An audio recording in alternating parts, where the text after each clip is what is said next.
برادران ملت اسلامی السلام علیکم ورحمۃ اللہ وبرکاتہ۔ الحمد للہ وکفا وسلام علی حبیبہ المصطفیٰ اما بعد فاعوذ باللہ من الشیطان الرجیم بسم اللہ الرحمن الرحیم فبما رحمت من اللہ لنت لهم ولو كنت فظا غلیظ القلب لانفضوا من حولک صدق اللہ مولانا العظیم۔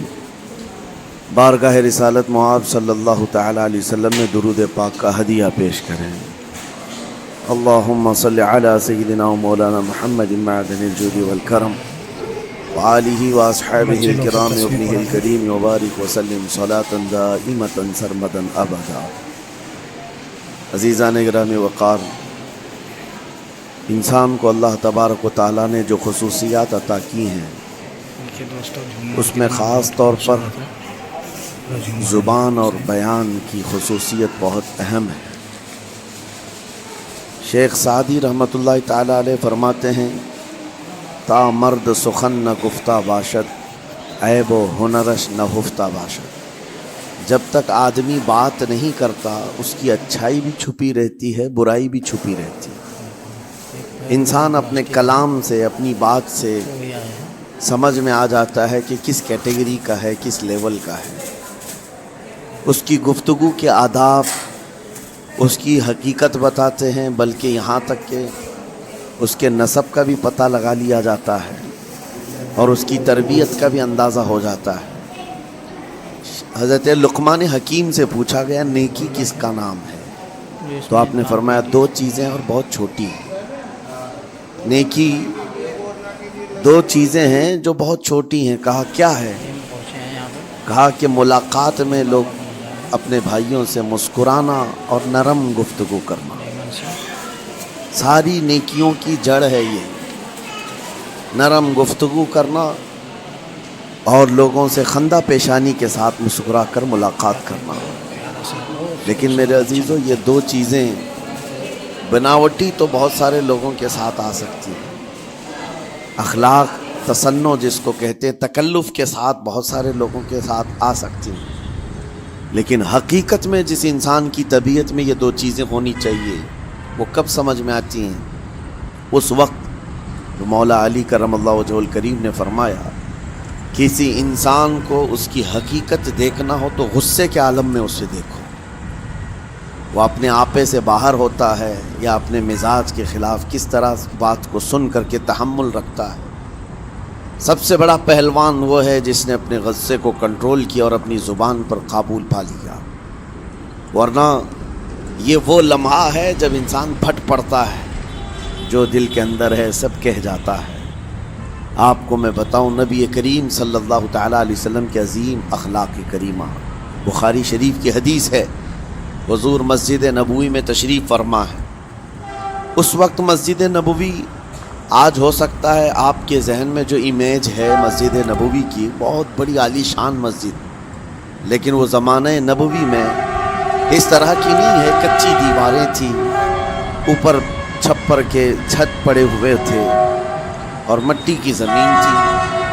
یہ مسجد نبوی کی شکل اس زمانے میں حضور اکرم صلی اللہ تعالیٰ علیہ وسلم اپنے صحابہ کے ساتھ بیٹھے ہیں۔ ایک دیہات کا رہنے والا شخص آیا۔ ایک بات یاد رکھیں کہ دیہات میں، گاؤں میں رہنے والوں کے اخلاق اور تمیز میں بڑا فرق ہوتا ہے، ان کے ہاں آداب کی کمی ہوتی ہے۔ وہ شخص آیا اور مسجد نبوی میں آ کر حضور صلی اللہ علیہ وسلم سے کچھ بات چیت کیا اور تھوڑی دیر کے بعد مسجد میں ہی کھڑے ہو کر پیشاب کرنا شروع کیا۔ بخاری شریف میں یہ حدیث موجود ہے۔ جب مسجد نبوی میں کھڑے ہو کر پیشاب کریں تو صحابہ اکرام سب دیکھ کر کے دوڑانے لگ گئے، خذوہ خذوہ، پکڑو اس کو، پکڑو اس کو، اور صحابہ دوڑاتے تھے، وہ پیشاب کرتے ہوئے بھاگتا تھا پوری مسجد۔ نبی پاک صلی اللہ تعالی علیہ وسلم نے فرمایا دعوہ، چھوڑ دو اس کو، کر لینے دو، یہاں پہ ناریل پھوڑتے ہیں، پیشاب کر رہا ہے مسجد میں، چھوڑ دو اس کو۔ جب وہ صحابہ اکرام حضور کا حکم سنتے ہیں سب پیچھے ہٹ گئے۔ تھوڑی دیر کے بعد نبی کریم صلی اللہ تعالیٰ علیہ وسلم نے صحابہ سے فرمایا پانی کے ڈول بھر کر کے لائے جائیں۔ صحابہ سے ہی منگوائے، پانی کے ڈول بھر کر کے لائے گا اور مسجد نبوی کے میدان میں فرش پر بہایا گیا اور صاف کیا گیا۔ اب وہ شخص نہایت ہی ڈرا سہما کھڑا تھا، میرے ساتھ کیا ہوگا پتہ نہیں، میں نے پیشاب کیا، اب مجھے یہ لوگ قتل کر ڈالیں۔ نبی کریم صلی اللہ تعالیٰ علیہ وسلم نے قریب بلایا اور فرمایا، نہایت نرم گفتگو کے ساتھ حضور فرماتے ہیں، یہ اللہ کا گھر ہے، یہاں پیشاب نہیں پیشانیاں رکھی جاتی ہیں۔ بس یہ جملہ ہے، بخاری شریف میں موجود ہے، یہاں عبادت کی جاتی ہے۔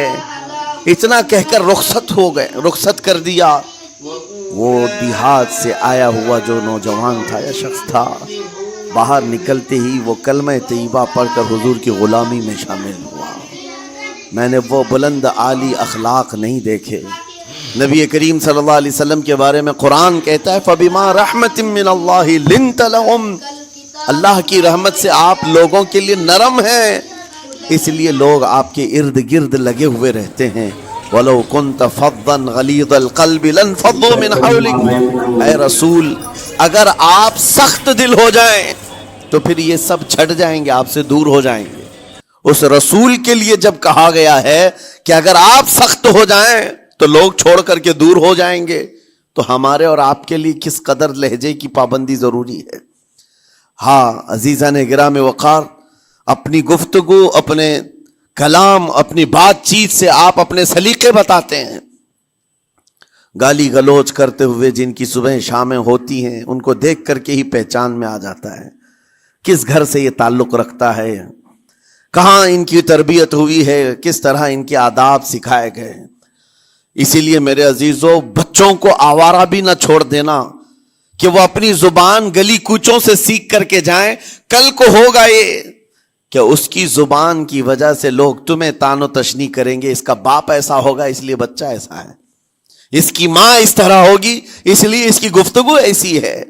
کیونکہ موسٹلی زیادہ طور پر بچے اپنے ماں باپ کے اخلاق کو نقل کرتے ہیں، ٹرانسفر ہوتی چلی جاتی ہیں۔ ایک بار حضور اکرم صلی اللہ تعالی علیہ وسلم مسجد نبوی سے باہر نکل کر جا رہے ہیں۔ توجہ میرے عزیز ہو، اخلاق کہاں دکھانے چاہیے اور ہماری بات چیت کے انداز ہمیں کہاں ہونا چاہیے، میں آپ کو بتاؤں۔ حضور تشریف لے کر جا رہے ہیں، صحابہ اکرام کھڑے تھے حضور کے اطراف۔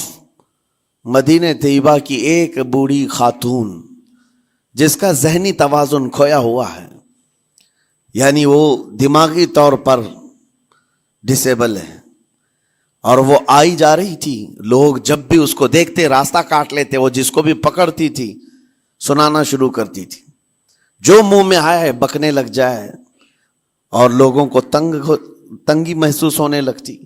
صحابہ نے دیکھا کہ یہ عورت آ رہی ہے، حضور کی طرف آ رہی ہے، سب نے حضور صلی اللہ علیہ وسلم کو گھیر لیا، اس کا راستہ روکنے کے لیے۔ اب آئے گی اور نبی کریم صلی اللہ علیہ وسلم کے پاس اگر زبان درازی کرنے لگ جائے، پاگل عورت ہے، اور بک بک کرنے لگ جائے، حضور پاک صلی اللہ علیہ وسلم کے ادب میں کہیں کمی نہ آ جائے۔ صحابہ کا یہ ہمیشہ اہتمام رہتا۔ حضور اکرم صلی اللہ علیہ وسلم نے دیکھا تو صحابہ سے کہا ہٹ جاؤ، اس کو آنے دو، ہٹ جاؤ، اس کا راستہ چھوڑ دو۔ صحابہ نے کہا یا رسول اللہ صلی اللہ علیہ وسلم، اس کا ذہنی توازن ٹھیک نہیں ہے، دماغی طور پر وہ عورت ٹھیک نہیں ہے، وہ آئے گی اور لمبی باتیں کرتی ہے، لا یعنی باتیں کرتی ہے، کہیں آپ کی شان پاک میں کوئی گستاخی نہ ہو جائے۔ صحابہ روک رہے تھے، حضور پاک صلی اللہ علیہ وسلم نے سختی سے فرمایا، ارشاد فرمایا ہٹ جاؤ، اس کا راستہ چھوڑ دو، مجھے پتا ہے پورے مدینے میں اس کی کوئی نہیں سنتا، میں بھی نہ سنوں تو کس کو سنائے گی، اگر میں بھی نہ سنوں تو وہ کس کو سنائے گی۔ یہ میرے مصطفیٰ کریم صلی اللہ تعالی علیہ وسلم کے دربار عالی جاہ کی وہ بلند اخلاق کریمانہ کی ایک مثال ہے، جس کو خود میرے آقا نے فرمایا بعثت لأتمم مکارم الاخلاق۔ عزیزان گرام وقار، لوگوں کے آج حالات ایسے ہیں کہ اچھے لوگوں کے ساتھ اخلاق الگ دکھائے جاتے ہیں، چھوٹے لوگوں کے ساتھ اخلاق الگ دکھائے جاتے ہیں۔ سٹیٹس کا آدمی ہو تو اس کے ساتھ ملنے کے طریقے الگ ہیں، اور غریب کوئی آ جائے، فقیر کوئی آ جائے تو اس سے ملنے کا انداز الگ ہو جائے. یہ نہ ہو، یہ ہم سب کے لیے نصیحت ہے. اسی ممبئی کی سرزمین پر میں آپ کو بتاؤں، ایک ماہم شریف میں بزرگ حاجی صاحب ہوا کرتے تھے، آج سے تقریباً 10-12 سال پہلے کی. وہ کئی لوگوں سے ایک سوال کرتے تھے پکڑ پکڑ کر کے کہ میرا ایک سوال ہے، آپ جواب دیں گے، میرا ایک سوال ہے. کئی علماء سے انہوں نے پوچھا، مجھ سے بھی انہوں نے، جب میں نیا تھا مصر سے پڑھ کر کے آیا تھا، میرے پاس آ کر کہا کافی سالوں سے میرے ذہن میں ایک سوال ہوتا ہے، میں آپ سے بھی پوچھنا چاہتا ہوں. کہا بتائیے کیا ہے؟ کہا میں حضور سرکار مجاہد ملت رحمت اللہ علیہ کا مرید ہوں. علامہ حبیب الرحمان مجاہد ملت، رئیس اعظم اڑیسہ، جن کے خدمات جلیلہ آج ہو سکتا ہے نئی جنریشن کو نہ معلوم ہو، ان کا لقب ہے مجاہد ملت، جنہوں نے سنیت کی بقا کے لیے اپنا تن من دھن سب قربان کیا تھا. وہ مجاہد ملت عظیم بزرگ ولی کامل ہے. یہ حاجی صاحب کہتے ہیں کہ میں ایک نارمل آدمی تھا، کڑیا تھا، یعنی گھر بنانے کا کام کرتا تھا. جب وہ ممبئی تشریف لاتے تو دوڑ کر کے ہر جگہ سے لوگ ملنے آتے، میں بھی گیا تھا. اور اس وقت میں جوان تھا. حضور مجاہد ملت رحمت اللہ علیہ کی بات وہ بتا رہے ہیں کہ لوگ لائن لگا کر کے مصافحہ کر رہے تھے، مل رہے تھے. جب مل رہے تھے تو پھر میرا نمبر آیا، میں ملنے کے لیے گیا. بزرگوں کے سب ہاتھ چومتے ہیں، یہ ہمارے سنیوں کے طریق ہیں. ادب، علماء ذوی الاحترام کے ہاتھوں کا بوسہ لینا یہ مستحسن ہے، یہ ہمارے آداب میں سے، معمولات اہل سنت میں سے. تو جب سب لوگ ان کے دست بوسی کر رہے تھے، ہاتھ چوم رہے تھے، میں بھی قریب گیا. اور جب میرا نمبر آیا، میں ہاتھ چومنے کے لیے گیا تو انہوں نے میرا ہاتھ لے کر خود ہی چوم لیا. وہ بزرگ عالی جاہ ولی کامل جن کو دنیا مجاہد ملت کہتی ہے، میرا ہاتھ انہوں نے چوم لیا. اور میرے اندر ایسی پشیمانی تھی کہ میں کیا کروں، سمجھ میں نہیں آیا. میں ایک معمولی سا کڑیا، اور کہاں ان کا مقام، کہاں میرا. تو اس کے بعد وہ اس بے چینی میں رہتے تھے کہ ایسا کیوں کیا، ایسا کیوں کیا، کیونکہ پوچھنے کا موقع ہی نہیں ملا. ایک بزرگ تھے، انہی کے خلیفہ تھے حضور مجاہد ملت کے، انہوں نے اس کا جواب دیا. میرے عزیزو، کیا بہترین جواب تھا.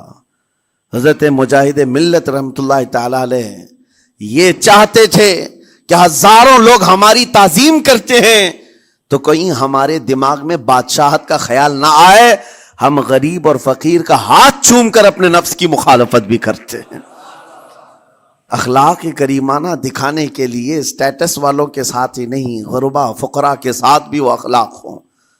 نبی کریم صلی اللہ تعالی علیہ وسلم کے وہ آداب آج اگر آپ اپنا لیں، بہت ساری کڑوی چیزیں ویسی ختم ہو جائیں. آج ممبئی کی سرزمین پر سب سے بڑا یہ چیلنج ہے بات کرنے میں. نوجوانوں کے تو آج پارے چڑھے ہوئے ہوتے ہیں، ان سے کوئی بھی بات کر لے، جس تیور میں یہ بات کرتے ہیں ایسا لگتا ہے کہ ابھی لڑائی ہو جائے گی، ابھی جھگڑا ہو جائے گا. اس کی عادت سی بن گئی ہے. آپ کو پتہ ہے فرمایا گیا، عربی کا قول ہے، جراحت السنان لها التیام ولا یلتام ما جرح اللسان. تلوار سے، چاقو سے دیا ہوا زخم سوکھ سکتا ہے، زبان سے دیا ہوا زخم کبھی نہیں سوکھتا. زبان سے دیا ہوا زخم نہیں سوکھتا.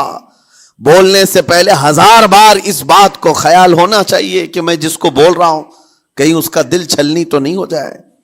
میری زبان یہ ہوتی 50 گرام کی چھوٹی زبان ہے، لیکن بڑے بڑے لوگوں کے کلیجے چیر کر رکھتی ہے، بڑے بڑے لوگوں کے دلوں میں سوراخ کر کے رکھتی ہے، زخمی کر کے رکھتی ہے اس کا استعمال. اسی لیے روایت میں ملتا ہے کہ جب انسان صبح کرتا ہے تو سارے اعضاء، ہاتھ پیر آنکھ کان ناک، سارے اعضاء سب سے پہلے زبان سے یہ عرض کرتے ہیں، اس کی پناہ مانگتے ہیں، کہتے ہیں آج تو صحیح سلامت رہے گی تو ہم سب صحیح سلامت رہیں گے، اور اگر تو پھسل گئی تو عذاب ہم پر بھی ہوگا. زبان بولتی ہے، مار کسی اور کو پڑتی ہے، کوئی زبان کو مارتا نہیں ہے. گالی زبان دیتی ہے لیکن مار کبھی پیٹھ پہ پڑتی ہے، سر پہ پڑتی ہے، ہر جگہ پڑتی ہے. تو یہ زبان نبی کریم صلی اللہ تعالی علیہ وسلم نے ارشاد فرمایا من یضمن لی ما بین لحیتیہ وما بین، حضور پاک صلی اللہ تعالی علیہ وسلم فرماتے ہیں جس نے دو چیزوں کی ضمانت مجھے دے دی، حفاظت کی، میں اسے اضمن لہ الجنہ، میں اس کو جنت میں لے جانے کی ضمانت دیتا ہوں۔ دو چیزیں کیا ہیں؟ حضور فرماتے ہیں ایک دو جبڑوں کے بیچ میں جو موجود زبان ہے اس کی حفاظت کر لے، اور دو رانوں کے بیچ میں جو شرمگاہ ہے اس کی حفاظت کر لے، یہ دو چیزیں جس نے بچا لیا میں اس کو جنت میں لے جانے کی ذمہ داری دیتا ہوں، ضمانت دیتا ہوں۔ اس کا کتنا بڑا کردار ہے، یہ زبان کا کتنا بڑا کردار ہے۔ اور حضور نے ایک بار پکڑ کر کے فرمایا تھا، زبان کو پکڑ کر کے کہا تھا یہ وہ زبان ہے جو انسان کو جنت میں بھی لے جاتی ہے اور دوزخ میں بھی لے جاتی۔ کلمہ کس سے پڑھتے ہیں آپ؟ لا الہ الا اللہ، زبان ہی سے تو پڑھتے ہیں، اسی کلمے نے آپ کو جنت تک پہنچایا۔ اور کافر جو کفر کرتا ہے وہ بھی زبان سے ہی کرتا ہے، اور زبان اسے ہمیشہ کی دوزخ میں لے جاتی ہے۔ اس زبان کو چلانے سے پہلے 1000 بار سوچ لیں کہ آج لہجوں کی سختیاں بڑھتی چلی گئیں، اور آپ کو پتہ ہے قرآن پاک میں رب تعالیٰ نے یہ فرمایا وَلَا تَقُلْ لَهُمَا اُفٍّ وَلَا تَنْهَرْهُمَا، والدین کے بارے میں بچوں کو کیا کہا گیا؟ ان کو اف تک نہ کہو۔ لیکن زبان جب کھلتی ہے نا، ماں باپ کے خلاف نوجوانوں کو ہم نے دیکھا ہے گالی گلوچ کرتے ہوئے اور اتنی بری باتیں کہتے ہوئے، معاذ اللہ۔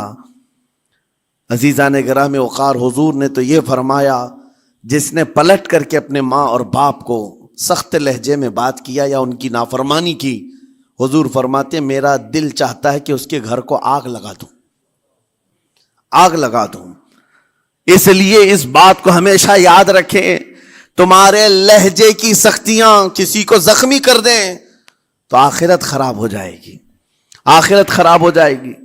حضرت علقمہ رضی اللہ تعالیٰ عنہ حضور کے صحابی ہیں، حضور صلی اللہ علیہ وسلم کے صحابی ہیں، آخری وقت آ گیا تھا لیکن زبان نہیں کھلتی تھی۔ حضور پاک صلی اللہ علیہ وسلم کے پاس سفارش لائی گئی کہ آپ کے وہ ساتھی ہیں انتقال کر رہے ہیں لیکن زبان پر کلمہ بھی نہیں آتا۔ حضور تشریف لائے، دیکھا، پوچھا گھر میں ان کے کون کون ہے؟ کہا بیوی ہے اور ماں ہے۔ ماں کو بلایا اور کہا علقمہ کے بارے میں کیا کہتی ہو، کیسا تھا؟ کہا بہت اچھا، پرہیزگار، عبادت گزار، ساری نیکوکاریاں اس کے اندر ہیں۔ تو پھر حضور نے پوچھا اچھا یہ بہت نیک تھا، تم بھی اس سے راضی ہو کہ نہیں ہو؟ ماں نے کہا میں نہیں راضی ہوں، میں راضی نہیں ہوں۔ کہا کیوں، وجہ کیا ہے؟ کہا یا رسول اللہ میرا اکلوتا بیٹا، میرا تنہا بیٹا تھا، بڑی محبتوں کے ساتھ اس کو پالا تھا، اور جب میں نے اس کی شادی کی اپنی بیوی کو لایا، اور جب بیوی گھر پر آ گئی تو میری بات کو ہلکے میں لیتا، اپنی بیوی کی بات کو فوقیت دیتا، ترجیح دیتا، اور اس وقت غالباً یہ باتیں تھی کہ زبان سے کوئی کلمہ ان کے نکلا ہوگا جو بیوی کی حمایت میں تھی، ماں کو تکلیف پہنچ گئی۔ کہا میرا دل گوارا نہیں کرتا، میں اس سے راضی نہیں ہوں، باقی وہ بہت نیک بندہ ہے، بہت اچھا ہے۔ حضور نے فرمایا دیکھو زندگی کے آخری پڑاؤ پر آ چکا ہے، روح نکلنے کو ہے، معاف کر دو۔ وہ بھی صحابیہ تھی، انہوں نے کہا آقا آپ کا حکم ہے یا مشورہ ہے؟ اگر حکم ہے تو پھر ماننا ہے۔ حضور نے فرمایا نہیں، حکم نہیں، مشورہ ہے۔ کہا مشورہ ہے تو پھر دل نہیں چاہتا، دل نہیں چاہتا۔ حضور نے فرمایا صحابہ سے کہ لکڑیاں جمع کرو، آگ لگاؤ اور انہیں اٹھاؤ، آگ میں ڈال دو۔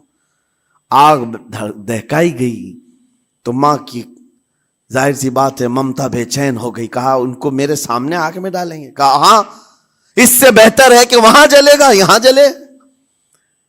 وہ ماں کہتی آقا آپ گواہ ہو جائیں، میں اپنے بیٹے کو معاف کرتی ہوں۔ ادھر معاف کیا، ان کی زبان پر کلمہ طیبہ جاری ہوا۔ میرے عزیزو یہ بتانا مقصود اس لیے ہے کہ زبان سے دیے ہوئے زخم خواہ والدین کو ہو، یہ معمولی نہیں ہوتے۔ ہو سکتا ہے آخری وقت تمہاری زبان بند ہو جائے اور کلمہ طیبہ بھی نہ جاری ہو، زبان کھلنے بھی نہ لگے، یہ حالات آ جائیں گے۔ اس لیے اپنی زبان کا کنٹرول برقرار رکھو، کس سے کیا کہنا ہے۔ ابھی میں اس کا دوسرا پارٹ بھی بتاتا ہوں زبان کے استعمال کا۔ یہ نرمی لہجے کے اندر ہونا بہت ضروری ہے، لیکن کچھ جگہوں پر سختی کی اجازت ہے، لیکن وہ مقامات الگ ہیں۔ نرم لہجہ حضور پاک صلی اللہ تعالی علیہ وسلم کے فرامین میں سے ہے۔ ایک بات بڑی بغداد مقدسہ میں نے ایک ولی پاک کی زیارت کی، ان کے آستانے پر بھی میں نے ابھی بیان کیا تھا۔ حضرت بہلول دانا مجذوب بزرگ تھے، اور بغداد کی گلیوں میں کہیں پر بھی بیٹھ جاتے تھے، اور جو جانکار تھے وہ سمجھتے تھے اللہ والا بندہ ہے۔ مجذوب کس کو کہتے ہیں؟ جس کی یاد الہی میں عقل فنا ہو گئی، ختم ہو گئی، اللہ کے ذکر میں اور اللہ کی یاد میں اپنے آپ کو فنا کر دیا ہے، اس کے اوپر شریعت کا قلم نہیں۔ ظاہر سی بات ہے شریعت کے سارے احکام اس پر ہیں جس کی عقل سلامت ہے۔ عاقل ہو، بالغ ہو تو نماز فرض ہے نا، عقل ہی نہیں ہے تو وہ مجذوب ان اولیاء کو کہتے ہیں۔ لیکن ان کے بارے میں حدیث میں ہے، اللہ کے نبی نے فرمایا وہ ایسے بندے ہیں کہ اگر اللہ کو قسم دے دیں کسی بات کی، اللہ ان کی قسم پوری کرتا ہے۔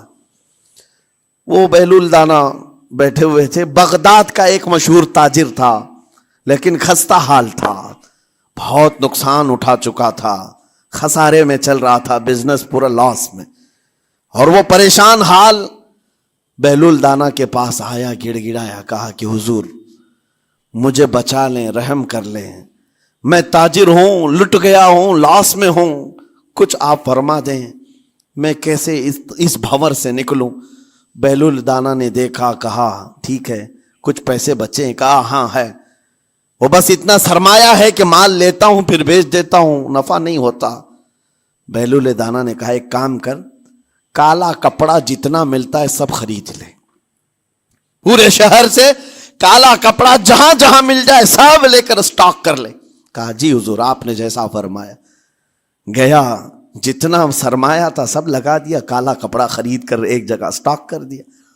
اللہ والے کا حکم تھا، لیکن ہوا یہ کہ بغداد کا معمول تھا، 8 دن گزرے نہیں تھے کہ وہاں وقت کے حاکم کا انتقال ہوا، اور جب حاکم کا انتقال ہوتا تو شہر کے جتنے بڑے لوگ ہوتے، رئیس لوگ، وہ اس کے سوگ میں، اس کے غم میں کالا کپڑا پہنتے تھے، اور کالا کپڑا سوائے اس تاجر کے کسی کے پاس نہیں تھا، اور سارے بڑے لوگ پیسوں سے اس کے پاس کالا کپڑا خریدنے آئے، یہ منہ بولے قیمت پر، جیسے تیسے جتنی قیمت پر بولے سب خرید کر لے جاتے، اور پل بھر میں ایک دن کے اندر وہ بہت بڑا کروڑ پتی بن گئے، بہت مال آ گیا۔ یہ بات یاد رکھیں، اللہ مال دیتا ہے، اس کے بعد پھر آزمائش بھی ہوتی ہے۔ مال اتنا آ گیا، اب لے کر کے مستیاں تھیں، چند دن گزرے، ظاہر سی بات ہے مال کو بڑھانے کی تمنا ہر ایک کی ہوتی ہے، کوئی یہاں پر اینڈ کرنے والا نہیں ہے دنیا میں، چاہے اس کا بزنس اربوں پر بھی پہنچ جائے، اسے آگے پہنچنا ہے۔ چند دن گزرے تھے، 8-10 دن، پھر آیا حضرت بہلول دانا کو ڈھونڈتے ہوئے، ایک جگہ میدان میں یہ مجذوب بزرگ بیٹھے مل گئے، آیا اور کہا او دیوانے بتا اب کیا خریدوں، پیسہ بہت ہے ابھی میرے پاس، بتا دیوانے اب کیا خریدوں؟ انہوں نے دیکھا، کہا کہ لہجہ تو بدلا ہوا ہے، پیسہ بہت زیادہ تھا، کہا کہ ٹھیک ہے کوئی بات نہیں، اللہ والوں کو ان سب چیزوں سے کوئی لینا دینا نہیں۔ آپ نے کہا مال جتنا ہے تیرے پاس سب لے کر کے خربوز خرید لے، تربوز خرید لے، جس کو کلنگڑ کہتے ہیں، تربوز پورے خرید لے۔ اس نے کروڑوں کی جائیداد پورے تربوزوں میں لگا تھی، سب تربوز خرید کر سٹاک کر دیا ایک جگہ، اور اس کے گمان میں یہی تھا کہ چند دن گزریں گے، کوئی ایسا ہی حادثہ ہوگا جب تربوز منہ مانگی قیمت پہ لوگ خریدیں گے اور میں بیچوں گا۔ پورا مال تربوز میں لگایا، 2 دن 4 دن 6 دن 8 دن گزرے، کوئی حادثہ نہیں، ادھر تو تربوز سڑنے لگ گئے، وہ تو زیادہ دن سٹاک نہیں کیے جا سکتے، سڑن شروع ہو گئی، پھر تھوڑے دنوں کے بعد پورے کے پورے سڑ گئے، کروڑوں کا مال تربوز میں سڑ کے چلا گیا۔ وہ کچھ بھی نہیں سکا، کچھ نہیں کر سکا، واپس چیختا چلاتا اسی حالت میں آیا، پہلے سے بھی زیادہ بدتر حالت میں آ گیا ہوں۔ دوڑتے ہوئے آیا، حضرت بہلول دانا کو ڈھونڈتے ہوئے، کہاں ہیں؟ وہ اسی جگہ بیٹھے ہوئے مٹی میں بیٹھے رہتے تھے، قریب آیا اور کہنے لگا کہ آپ نے میرے ساتھ ایسا کیوں کیا بہلول؟ بہلول دانا نے کہا کیا ہوا؟ کہا میں تو لٹ گیا، تربوز میں پیسے لگائے آپ کی وجہ سے اور پورے سڑ گئے۔ بہلول دانا نے کہا میں نے تو کچھ نہیں کیا، پہلے تو تجھے نفع ملا تھا وہ تیرے لہجے کی وجہ سے، اب خسارہ ہوا ہے تیرے لہجے کی وجہ سے۔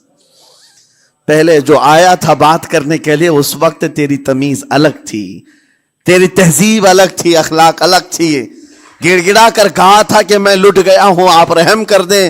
دوسری بار آ کر کے کیا کہا؟ او دیوانے بتا کیا خریدوں؟ لہجہ بدل گیا تو پوری حیثیت بدل گئی۔ زبان ہماری اونچائی پر بھی لے جاتی ہے اور نیچے بھی لے آتی ہے۔ اس بات کو ہمیشہ ملحوظ رکھیں کہ اس زبان سے بہت سارے لوگ نفع بھی اٹھاتے ہیں، بہت سارے لوگوں کو نقصان بھی ہوتا ہے۔ لیکن ساتھ میں یہ بات بھی عرض کروں، نرم گفتگو کرنے کا عادی ہر ایک کو ہونا چاہیے، نرم گفتگو کرنے کا عادی ہر ایک کو ہونا چاہیے، اس کی نیکیوں کی علامت ہے، اس کے اخلاق کی علامت ہے۔ لیکن ساتھ میں امام شافعی رحمۃ اللہ تعالی علیہ نے یہ بھی فرمایا، چاہے جتنی بھی نرم طبیعت ہو انسان کی، اللہ اور اس کے رسول کے لیے غیرت ہونی چاہیے۔ اللہ اس کے رسول کے خلاف بات سنے تو پھر نرم لہجے کا استعمال نہ کرے، پھر وہ بزدلی کہلائے گی، وہ بزدلی کہلائے گی۔ آج میں ایک بات یہ بھی بتا دوں، بہت سارے لوگ یہ سمجھتے بھی ہیں، ابھی چند دن قبل میں ماررہ مطہرہ میں بیان کیا اخلاق کے اولیاء اکرام کے مذہب و مسلک پر، اور پچھلے 15 سالوں سے میں نے بہت سارے خطابات کیے ہیں اخلاق پر، معاشرے کی برائیوں پر، لیکن ابھی چونکہ چند دنوں میں جلسے پروگرام بہت سارے ہو گئے اور عظمت ناموں سے رسالت پر زیادہ گفتگو ہونے لگی، تو لوگوں میں ایک امیج الگ بیٹھی ہوئی ہے۔ اور ابھی ہم نے اخلاق حسنہ پر گفتگو کیا کی 8 دن پہلے، ایک بزرگ نے مجھ سے پوچھا ایسی بھی تقریر کرتے ہیں آپ ایسی بھی تقریر کرتے ہیں، یعنی نرم گفتگو بھی کرتے ہیں؟ مطلب یہ ہے کہ ہماری امیج ایسی بنا کر رکھیں کہ ہم ہر وقت چلاتے ہی رہتے ہیں، ہر وقت للکارتے ہی رہتے ہیں۔ میرے عزیزوں، میں یہاں پیغام دینا چاہتا ہوں، ہم قرآن کے اس آیت پر عمل کرنا چاہتے ہیں جو مولا نے فرمایا اشداء علی الکفار رحماء بینہم، مومنین کی شان ہے، صحابہ کی شان ہے، وہ کافروں پر سخت ہوا کرتے ہیں اور مومنوں کے لیے نرم دل ہوا کرتے ہیں۔ زبان کی نرمی ایمان والوں کے لیے ہے، زبان کی نرمی محبت مصطفیٰ کے لیے ہے، عاشقان مصطفیٰ کے لیے ہے، ساتھ میں زبان کی سختی کفار و مشرکین کے لیے ہے، گستاخان رسول کے لیے ہے۔ اور اگر یہ چیز نہیں آئی تو پھر آپ سمجھ لیں نیک اس وقت نہیں کہلائے گا آدمی۔ بعض لوگوں کو ایسا لگتا ہے نرم بات کرنا چاہیے، نرم گفتگو، بالکل صحیح ہے، یہ اخلاق ہے، لیکن اگر ایسے مقامات پر جہاں تمہارے نبی کو کوئی گالی دے رہا ہو، رب کی شان میں کوئی بھونک رہا ہو، اس وقت تم کہو کہ اخلاق ہے، نرم بات کرنا چاہیے، یہ بے غیرتی ہے، یہ بے غیرتی ہے۔ تمہاری بیوی کو اگر تمہارے سامنے کوئی چھو دے اور اس کے بعد تم ہنس کر کے اس سے کہو ٹھیک ہے جائیے صاحب، آپ کو کہا جائے گا بے غیرت آدمی، بے غیرت آدمی ہے۔ انسان کو اپنی بیوی، اپنی بیٹی، اپنی ماں پر بھی غیرت ہوتی ہے، وہ سنتا نہیں ہے، یہ پیدائشی ہے، فطرت ہے انسان کی۔ اور مومن کی شان یہ ہے، سب سے بڑی غیرت اس کے لیے اللہ اور اس کے رسول کے لیے ہوا کرتی ہے، اللہ اور اس کے رسول کے لیے۔ ماں اور باپ کو گالیاں ایک وقت میں برداشت کر بھی لے جائے، لیکن اللہ اور اس کے رسول کی شان میں وہ ہرگز برداشت نہ کرے، یہ ایمان کی علامتوں میں سے ہے۔ بہرحال میں نے زبان کے دونوں استعمال آپ کو بتائے، سخت لہجے بھی ہیں، نرم لہجے بھی ہیں، لیکن جب آپ کا پالا کسی گستاخ سے نہ پڑے تو ہمیشہ نرم گفتگو کرنے کے عادی بنے۔ مومنین میں نرم لہجے کا اختیار ہمیشہ رہے، اس سے اخلاق آپ کے بتائے دکھائے جاتے ہیں، اس سے آپ کے اخلاق معلوم ہوتے ہیں، ساتھ ہی معاشرے میں نرمی اور محبت کا ماحول بھی قائم ہوتا ہے۔ ڈانٹنے کے طریقے بھی میں آپ کو بتاؤں، میرے والد اگرامی فرمایا کرتے تھے، حضور حافظ ملت رحمت اللہ علیہ جو الجامعۃ الاشرفیہ مبارک پور کے بانی ہیں اور بڑے محدث، جنہوں نے ایک نہیں ہزاروں عالم پیدا کیے، اس ہندوستان کی بات کر رہا ہوں، حافظ ملت رحمۃ اللہ علیہ پوری بخاری شریف پڑھاتے تھے، تقریباً 40 سال تک انہوں نے پڑھایا بخاری شریف. میرے والد ان کے شاگرد ہیں. فرماتے ہیں جب وہ بہت زیادہ ناراض ہو جاتے کسی سے، ڈانٹنا ہوتا، ہر استاد بچے کو ڈانٹتا ہے، کبھی کچھ بچہ نافرمانی کر جائے یا مزاج کے خلاف بات کرے تو استاد ڈانٹتا ہے. تو حافظ ملت رحمۃ اللہ علیہ اگر کسی شاگرد کو ڈانٹتے بھی غصے میں تو کہتے ہیں اے جنتی کیا کر رہا ہے. کہتے ہیں اگر یہ جملہ قبول بھی ہو جائے تو بچہ جنتی ہو جائے. لہجے کی یہ استعمالات اولیاء سے سیکھو میرے عزیزو. غصے پر کنٹرول اس وقت تمہارے اخلاق معلوم ہوتے ہیں جب تمہارا غصہ عروج پر ہوتا ہے. اس وقت تمہاری حقیقت لوگوں کے سامنے آتی ہے. وہ اپنے شاگردوں کو ڈانٹتے بھی تو جنتی کہہ کر ڈانٹتے ہیں، یعنی کوئی گالی نہیں ہے، کوئی برے کلمے نہیں ہیں، بلکہ ایسا جملہ ہے کہ اگر قبول بھی ہو گیا استاد کی زبان سے، اس کی تو زندگی وصول ہوگی، اس کا بیڑا پار ہو گیا. ہمارے درمیان ماں باپ کو بھی یہ چاہیے کہ بچوں کو کس طرح کے اخلاق آپ دے رہے. گفتگو کرنے کے متعلق قرآن میں اللہ تعالیٰ نے آداب بتائے ہیں. جب آپ گھروں کے اندر موجود ہوں تو بچوں کے سامنے کس طرح کی گفتگو کیا کریں گے، کیسی بات کریں گے. شوہر اور بیوی جس طرح کی باتیں کر رہے ہیں بچے کے دماغ میں وہ پورا کا پورا چھپتا ہے، ٹرانسفر ہوتا ہے. اسی لیے کہا گیا ایڈلٹ گفتگو کبھی بھی بچوں کے درمیان نہیں کی جائے گی. جو میچورٹی میں نہیں ہے ان بچوں کے سامنے ماں اور باپ بیٹھ کر کے کلام بھی نہ کریں، بات نہ کریں. معاشرہ تو آج ایسا ہے سب پوری فیملی لے کر کے بیٹھے ہوئے ہیں، اور حد تو یہ ہے کہ گندی فلمیں سامنے لگی ہوئی رہتی ہیں. وہ کیسے بچا پاؤ گے؟ 4 سال 5 سال کے بچے کے اندر بھی وہ گفتگو، وہ مکالمات، ایک دوسرے سے بات کرنے کی تمیزیں، وہ سب وہاں سے سیکھتا آ رہا ہے. گھروں کے اندر ماحول کو تبدیل کرنے کے لیے آپ کی اپنی زبان پر کنٹرول اور اپنے بچوں کی تربیت اور ان کی زبان پر کنٹرول بہت ضروری ہے. پھر دیکھنا آپ یہ معاشرہ پیدا کر کے کل کو آپ کا بچہ نکلے گا، اس کی تمیز، اس کے اخلاق پر ہر کوئی اش اش کرے گا. چند دنوں کی محنت ہے آپ کی، لیکن بچے جب سلیقے کے ساتھ گفتگو کریں تو لوگوں کا دل جیت لیا کرتے ہیں. بات کرنے کے آداب ایسے ہیں کہ لوگ دل جیت لیا کرتے ہیں. یہ میرے استاد گرامی مصر کے رہنے والے تھے. جب خطابت ہمیں سکھا رہے تھے گفتگو کرنے کے آداب، تقریر کرنے کے آداب، تو ایک امام غزالی کا قول تھا کلم الناس علی قدر عقولہم، لوگوں سے ان کی عقل کے مطابق بات کرو. اس پر وہ سمجھاتے ہوئے ہمیں ٹریننگ دیتے تھے اور کہتے تھے کہ تمہارے پاس آنے والے کئی طرح کے لوگ ہوں گے. اگر تم امام ہو، اگر داعی ہو، خطیب ہو، مقرر ہو، کوئی غریب گھر سے، کوئی بڑے امیر گھر سے، کوئی پڑھا لکھا آئے گا، کوئی جاہل ہوگا، کوئی بدتمیز بھی ہوگا، کوئی نیکوکار، کوئی گنہگار، سب طرح کے مکس مجموعہ تمہارے پاس ہوگا. ان سے خطاب کرنا، ان سے بات کرنا، کس انداز سے بات کرو گے، کیسے ان سے کلام کرو گے. میرے عزیزو یہ ہمارا اپنا ہنر نہیں ہے. ہم جو آپ کے سامنے گفتگو کر رہے ہیں یہ ہمارا فن نہیں ہے، یہ اپنا پیدا کیا وہ ہنر نہیں ہے. ہمیں سکھایا گیا تھا صرف اور صرف آپ کو اس مجمع سے اور یہ آئے ہوئے جمع غفیر سے بات کرنے کے لیے ایک ہی اسلوب اپنانا ہے. دیکھنا ہے کہ رسول اللہ کیسے بات کیا کرتے تھے. میرے آقا صلی اللہ تعالی علیہ وسلم کا اسلوب اپناؤ.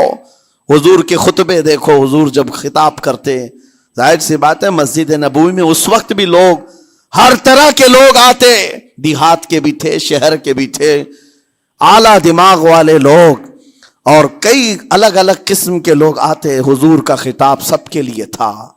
عزیزان گرامی، ان سنتوں پر عمل کر کے آج آپ اپنے لہجے کو بہتر بنا سکتے ہیں. بس میری گفتگو کا خلاصہ یہی ہے کہ اللہ تعالیٰ ہمیں زبان کا صحیح استعمال عطا فرمائے، ورنہ یہ زبان کی سختیاں اور اس کی کڑواہٹ ہمیں دوزخ میں بھی لے جاتی ہے، دوزخ تک لے جا سکتی ہے.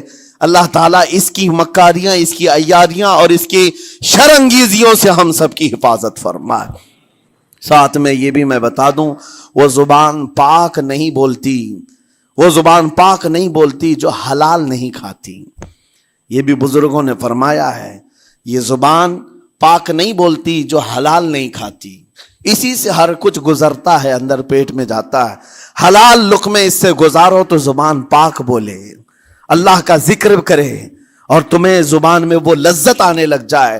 لیکن اس سے حرام لقمے گزارتے رہو گے, اس کے لہجے کی سختیاں بھی آ جائیں گی, اس کے اندر کڑواہٹ بھی آ جائے گی, گالی گلوچ, یہ سارے استعمالات یہ زبان کرنے لگ جائے گی. کیوں؟ اس سے حرام لقمے جو گزارے جا رہے ہیں. اس چیز کا بھی خیال ضروری ہے. زبان کو جس طرح کا پیٹرول دو گے ویسی چلے گی یہ گاڑی. جس طرح کا ڈیزل اس کے اندر ڈالتے ہو, حرام یا حلال, یہ بہت معنی رکھتا ہے. اور ایک بات یہ بھی سن کر کے چلے ہیں کہ حضرت سلیمان علیہ السلام کے زمانے میں ایک مناظرہ ہوا تھا علماء کا. بعض لوگوں نے کہا کہ انسان کی ایک جماعت تھی, انسان کی زبان افضل ہے, منہ افضل ہے, اس لیے کہ وہ اللہ کا ذکر کرتی ہے. بعض نے کہا کہ نہیں, انسان کے پیچھے کا مقام اچھا ہے, اس سے بہتر ہے. یہ دونوں کی تکرار میں حضرت سلیمان علیہ السلام کے پاس بات آئی, آپ بتائیں. تو ان سے پوچھا تم اتنی بڑی بات کیوں کہہ رہے ہو؟ اس کے پیچھے کا مقام اچھا ہے. کہا کہ اس لیے کہ وہ صرف نجاست نکالتا ہے, وہ صرف نجاست نکالتا ہے, وہ مقام غلاظت باہر کرتا ہے, غلاظت اندر لیتا نہیں. زبان غلاظت اندر بھی لیتی ہے, حرام کھاتی بھی, لوگوں کو زخمی بھی کرتی ہے. ان علماء کی دلیل تھی. تب آپ نے فرمایا بات ٹھیک ہے, جس انسان کا زبان پر کنٹرول نہیں, حرام کھاتا ہو اور بد کلامی کرتا ہو, گالی گلوچ ساری چیزیں کرتا ہو, آپ نے فرمایا اس سے بہتر اس کا پیچھے کا مقام ہے. اور جو انسان کنٹرول رکھتا ہے, حلال کھاتا ہے اور لہجے کی نرمی رکھتا ہے, ظاہر سی بات ہے اس کا منہ ہی افضل ہے, اس کی زبان افضل ہے. اب یہ تو فیصلہ سب کا ہے, کس کو کیا چیز اختیار کرنی ہے. عزیزان گرامی اوقات, یہ بہت بڑی بات ہے جو میں آپ کے سامنے کہہ رہا ہوں. زبان کو اگر کسی دوسری جگہ سے کمپیئر کیا جائے تو لگتا ہوگا نرم, یہ بالکل اچنبے والی بات ہے, عجوبے والی بات ہے. یہ کون سا کمپیریزن ہے؟ وجہ یہی ہے, بعض لوگوں کو ہم نے اتنا گندا بولتے ہوئے دیکھا ہے, اس سے بہتر ہے کہ وہ نہ بولیں. لوگوں کو زخمی کرتے ہیں, کسی کے مقدسات پر حملے کرتے ہیں. اللہ تعالیٰ ان کے زبان کی شرارتوں سے ہماری حفاظت فرمائے. اور کریم خدا ارحم الراحمین مولا اس چیز سے بھی ہمیں حفاظت فرمائے. قیامت کے دن کچھ لوگ صرف اس لیے پکڑے جائیں گے کہ وہ کچھ نہیں بولتے تھے, لیکن وہ جن کے ساتھ رہتے تھے وہ بولتے تھے, وہ لوگ بولتے تھے, اور ان کی وجہ سے یہ خاموش رہنے والا جو ساتھ میں تھا اسے بھی جہنم میں لے جایا جائے گا. اور وہ اس دن کہے گا پکار کر, یا ویلتا لیتنی لم اتخذ فلانا خلیلا, اے کاش میں فلاں کی دوستی نہیں کیا ہوتا تو اچھا ہوتا, آج میں بچ گیا ہوتا. اپنے ماحول کو بچاؤ, جہاں زبان کی خرابی دیکھو اپنے آپ کو بھی بچاؤ اور اس ماحول سے بھی اپنے کو دور رکھو. اللہ کی بارگاہ میں دعا ہے مولا تعالیٰ اس زبان کو خالص اپنے ذکر میں لگائے اور اپنے حبیب پاک کے ذکر میں لگائے. مولا تعالیٰ ہم کو زبان کی بد کلامیوں سے محفوظ و مامون فرمائے. وآخر دعوانا ان الحمد للہ رب العالمین. السلام علیکم.